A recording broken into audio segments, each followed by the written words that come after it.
I would like to introduce you to Dorte Bomholt Ramsbeck, who is here as a current user. And in her daily work, she works as an assistant professor at the University of Southern Denmark. Dorte, please tell us a little bit more about your work.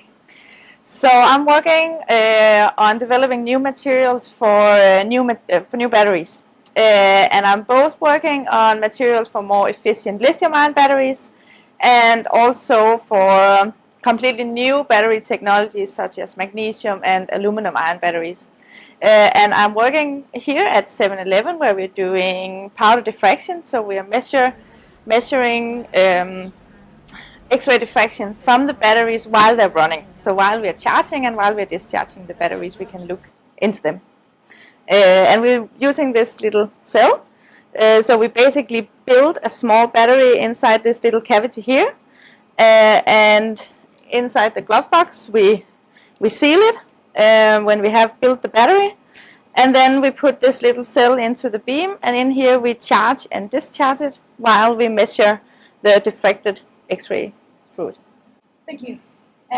You recently won a prize, the prize that is a L'Oreal UNESCO Women's in Science Award. Yes. Congratulations to this one. Thank you. What does it mean to you to win this prestigious prize?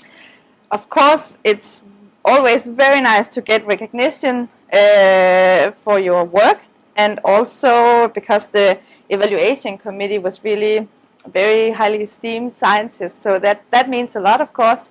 And also it gave me 110,000 Danish kroner to spend on my research, among other things to build another type of X-ray cell that I will be using in the future.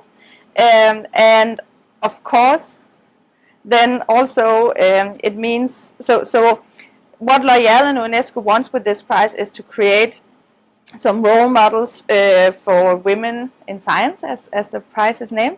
And that's of course also an honor to be selected to be a role model. Mm-hmm. That sounds very exciting. Yeah.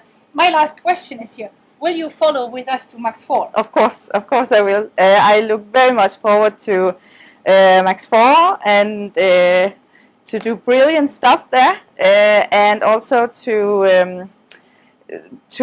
help building up, creating Danmarks, the Danish beamline there. It's very exciting, I think, for all of us in powder diffraction, because it will have some amazing capabilities for studying real materials under real conditions. Thank you very much.